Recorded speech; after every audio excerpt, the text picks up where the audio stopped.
Hi everyone, it's Pushpa, your host for the day at JLL Live, Disrupt CRE here in Chicago. My next guest is Kyle Harding with our Contact Center Solutions. Hey Kyle. Hi. Kyle just came back from a few days in France and just got off a plane not too long ago, so we're gonna really be thankful for having you here today because I might have bailed if I had jet lag like you. Glad to be here. All right. So you're one of our leaders for the Contact Center Solutions team. Tell me about what your group focuses on and the types of clients that we help. Great. Well, thanks for having me. The group focuses on contact center projects across the U.S. And the way we look at contact centers, there's 2.6 million people that work in customer service representative jobs across the U.S. Contrary to popular belief, even though some of this work is outsourced, it is a growing industry in the U.S.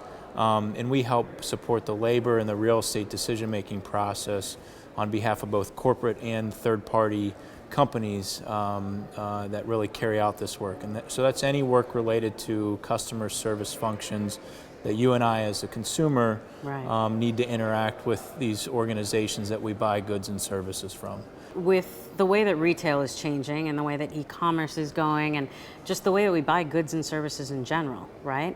How is that changing contact centers? Yeah, the main change, and it's not focused just on e-commerce, but e-commerce is a good one to pick on, is the way we buy goods and services really changes the way we interact with the call center, which is no longer called a call center, but a contact center. Right, I noticed that, because I normally call it call center, yeah, right? but you don't but call I don't like it calling anymore. Anybody. You email it, you chat with it, you might interact with the customer support function in a variety of different ways. And so the changing needs of or desire of the customer and how they're going to interact with getting their answers to their questions is really having an impact on the talent that we're required to look at and ultimately find to support these customer service functions. So by that I mean historically, I was a low-tech, kind of easy to read off of a script type of person that you needed that sitting. That stuff drove me crazy. Yeah, it was.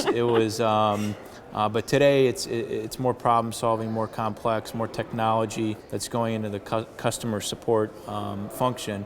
And so really what I think you see is kind of a macro level trend, no different than what happened to the factory 50 years ago, 70 years ago, and kind of transitioned in today. You're seeing a lot more technology going into handling these customer support needs, and therefore the people that are required to interact with the machine, so to speak, or with the computer, require a higher technological skill set, more education attainment level. So there's definitely a shift in the type of person working in these centers today. Right. And that's creating a lot of disruption in where these centers are located, what type of communities companies are investing in. And so we help companies look for those right talent, the right type of talent. And how do we do that though? I mean, that sounds like a completely different kind of model. Yeah, so we look at talent first, our group, and not real estate first. So we come at it really just through a labor lens.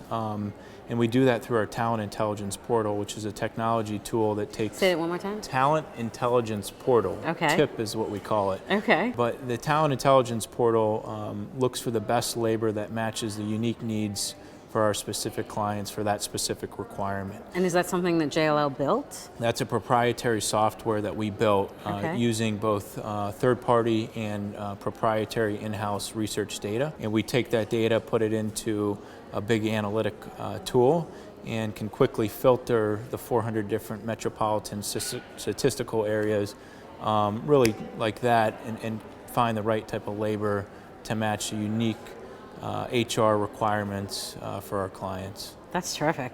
I appreciate that because I had no idea, like I said, I was still calling them call centers until we started talking, and now I realize they're contact centers. So thank you for being here today with us, Kyle, and educating us all, and more importantly, telling us the differences in terms of how companies are now looking for their labor and how we're helping them. All right, thanks for having me. Appreciate Thank you. it.